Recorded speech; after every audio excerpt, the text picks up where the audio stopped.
Sir నమస్కారం. నమస్తే sir. మీ పేరు? వంశీ. వంశీ. మీరు సర్పంచ్ అభ్యర్థిగా పోటీ చేస్తున్నారా? అవును సార్. మీ వయసు ఎంత?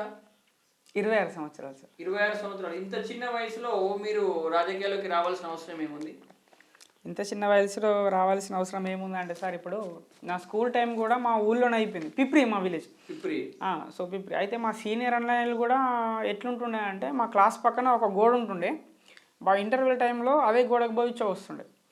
దాని తర్వాత మేము వచ్చిన తర్వాత మేము కూడా అదే గోడకు పోసినాం.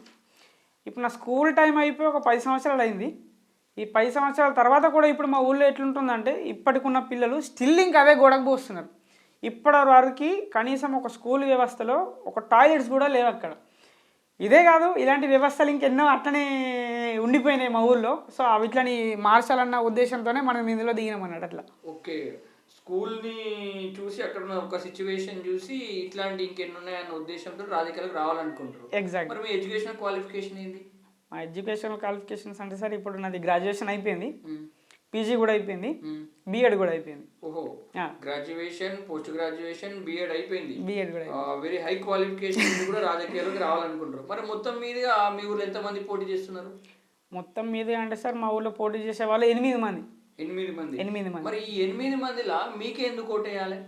8 వయసు చిన్నగా ఉంది, జస్ట్ ఎడ్యుకేషన్ క్వాలిఫికేషన్ హై ఉంది, అనుభవం కూడా ఫస్ట్ టైం అనుకుంటా, యువత రాజకీయాలకు రావాలన్న సిద్ధాంతాన్ని పట్టుకొని వచ్చినట్టు కనబడుతుంది. కాబట్టి మరి మీకే ఎందుకు వేయాలి? మాకే ఎందుకు వేయాలంటే సార్, ఇప్పుడు మనం 8 మందిలో అందరిలాగా ఇప్పుడు మనం గ్రామ సమస్యల గురించి ఉద్దగోలు మాటలు అనేది చెప్పకుండా, అసలు ఊర్లో ఎన్ని సమస్యలు ఉన్నాయి, ఊరు ఇప్పటికీ ఎన్ని సమస్యలతో పోరాడుతుంది, ఇప్పటివరకు తీరని సమస్యలు ఎన్ని ఉన్నాయని చెప్పేసి మనం అన్నీ అడ్రస్ చేసినాం. అన్నీ అడ్రస్ చేసిన తర్వాత మనం ఒక మేనిఫెస్టో అనేది ఇట్లా రెడీ చేసినాం సార్. ఈ మేనిఫెస్టోలో జనాలకు అనేటువంటి మాటలు కాకుండా ఒక గ్యారంటీ పథకాలు కూడా మనం ఇవ్వాలి, ఒక గ్యారంటీ హామీలు మనం ఇవ్వాలని చెప్పేసి మనం ఏం చేసినామంటే, ప్రతి ఒక్క పాయింట్ కూడా ఇందులో రాసినాం. వాటి గురించి ఏంటంటే, ఇప్పుడు ఫస్ట్ ఆఫ్ ఆల్ సార్, మన ఊరిలో శుభ్రమైన గ్రామం. వాడవాడలో చెత్త కుండలు అనేటువంటివి సార్, ముందు ఎప్పుడో నేను చిన్నప్పుడు ఉండే ఆ చెత్త కుండలు అనేవి పలగొట్టేసారు, అవి డిస్మాలిటైన్ అయిపోయినాయి మొత్తం. ఇప్పుడు మనం ఏం చేస్తాం అనుకుంటున్నాం అంటే, అదే వ్యవస్థని మళ్ళీ తిరిగి మన గ్రామ వ్యవస్థలో ప్రవేశపెట్టాలనుకుంటున్నాం. ఇంకొకటి ఏంటంటే సార్, మనకు తాగునీరు మా గ్రామంలో ఎట్లా అంటే సార్, ఎండాకాలం వచ్చింది అంటే, ఇప్పుడు వర్షాలు పడ్డాయి పర్లేదు, బట్ ప్రతి సంవత్సరం ఇలానే ఉండదు. ఎండాకాలం వచ్చిందంటే వాటర్ ప్రాబ్లం అనేటివి మా ఊర్లో చాలా ఉంటాయి. ఆడవాళ్ళందరూ ఏం చేస్తారంటే, ఎక్కడెక్కడ నుంచో బోర్ల నుంచి బిందెలు ఎత్తుకొని వస్తారు.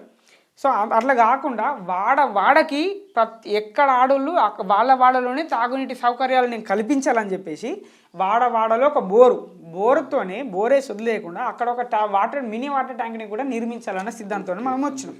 మళ్ళీ ఇంకొకటి ఏంటంటే, మా మిషన్ భగీరథ వాటర్ ట్యాంకులు ఉన్నాయి.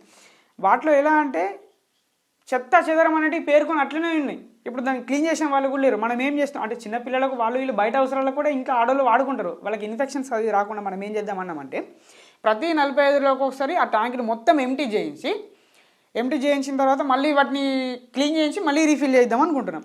నెక్స్ట్ ఇంకొకటి ఏంటంటే, వీధి లైట్స్ అంటే ఎవరైనా పెడతారు వీధి లైట్స్, కానీ ఒకసారి అది షార్ట్ అయితే మళ్ళీ దాన్ని పట్టించుకున్న వాళ్ళు ఉండరు. అందుకని మనం వస్తే ఏం చేద్దామంటే, మేము పెట్టిన లైట్ ఒకవేళ షార్ట్ అయితే వెంటనే దాన్ని వారం రోజుల్లోపు కొత్త లైట్గా మార్చి చూపిస్తాం.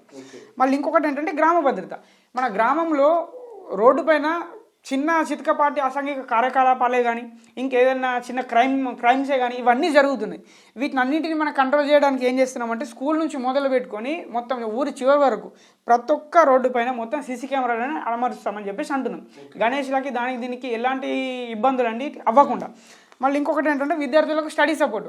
విద్యార్థులకు ఎట్లా అంటే, చదువుకున్న వాళ్ళు ఎక్కడెక్కడో బయటకు వెళ్ళి హాస్టళ్లలో చదువుకుంటారు.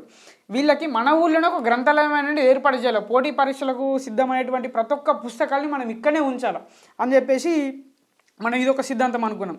ఇంకొకటి ఏంటంటే, ఆర్మీ పోలీస్ క్యాండిడేట్లు కూడా మా దాంట్లో నుంచి బాగా మంది వస్తారు. వాళ్ళకి ప్రాక్టీస్ చేయడానికి ఒక గ్రౌండ్ కూడా లేదు. ఈ గ్రౌండ్ మాకు మెయిన్గా కావాలి. మళ్ళీ నన్ను బాగా చేసిందంటే సార్, ఇంకొకటి ఏంటంటే, ప్రభుత్వ పథకాలు. నేను పాంప్లెట్లు పంచడానికి వెళ్తున్నప్పుడు వాళ్ళకి సరైన ఇల్లు లేదు, మొత్తం రేకుల గోడనే ఉంది. ఎక్కడి నుంచి అంటే అక్కడ నుంచి ఈ చలికాలం ఎట్లుంది, ఫుల్ చలి వస్తుంది. ఇంట్లో 2 ఉన్నారు, ముసలాయన. వాళ్ళకి కొడుకుల సపోర్ట్ కూడా లేదు. వాళ్ళిద్దరికి వెళ్తే వాళ్ళతో మాట్లాడిన తర్వాత పాపం వాళ్ళ కళ్ళకి నీళ్ళు తెచ్చుకున్నారు. కనీసం వాళ్ళకి పెన్షన్ కూడా లేదు. ఇల్లు వదిలేయండి, కనీసం పెన్షన్ కూడా లేదు. సో ఇలాంటి అర్హత ఉన్నా కూడా ప్రభుత్వ సౌకర్యాలను రాని ఇల్లు ఎన్నో ఉన్నాయి. సో వీళ్ళందరికీ కూడా ప్రభుత్వ పథకాలన్నీ అందించాలా అన్న కాన్సెప్ట్తోనే మనం ఇందులో ఉన్నాం సార్. అట్లా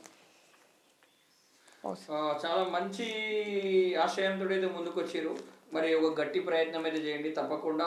మీ ఊరు కూడా కంపల్సరీ ఒక యువ నాయకుడు నిలబడ్డాడు, ఎడ్యుకేటెడ్ పర్సన్ నిలబడ్డాడని ఆలోచించి మీ వైపు ఈయన ఓటేసి మిమ్మల్ని గెలిపిస్తే మీరు అన్న హామీలన్నీ కూడా తీర్చాలి. ఎందుకోసం అంటే నీవు ఒక్కడివే కాదు, నీలాంటి వాళ్ళు 100 మంది బయట నుంచి రాజకీయాలకు రావడానికి అవకాశం ఉంది. కాబట్టి ఒక పిప్పిరి గ్రామాన్ని యువతరం ఎడ్యుకేటెడ్ పర్సన్గా అభివృద్ధి చేస్తే 100 మంది నేను ఇన్స్పిరేషన్గా తీసుకొని రాజకీయాల్లోకి రావడానికి ఛాన్స్ ఉంది. దాన్ని నిలబెట్టాల్సిన అవసరం కూడా నీ దగ్గర ఉంది. Wish you all the best. Thank you sir. రాజుల వంశీ అనే నేను నన్ను స్పానర్ గుర్తుకే ఓటు వేసి, పాన గుర్తుకి ఓటు వేసి భారీ మెజార్టీతో గెలిపించాలని అందరినీ కోరుకుంటున్నాను. Thank you.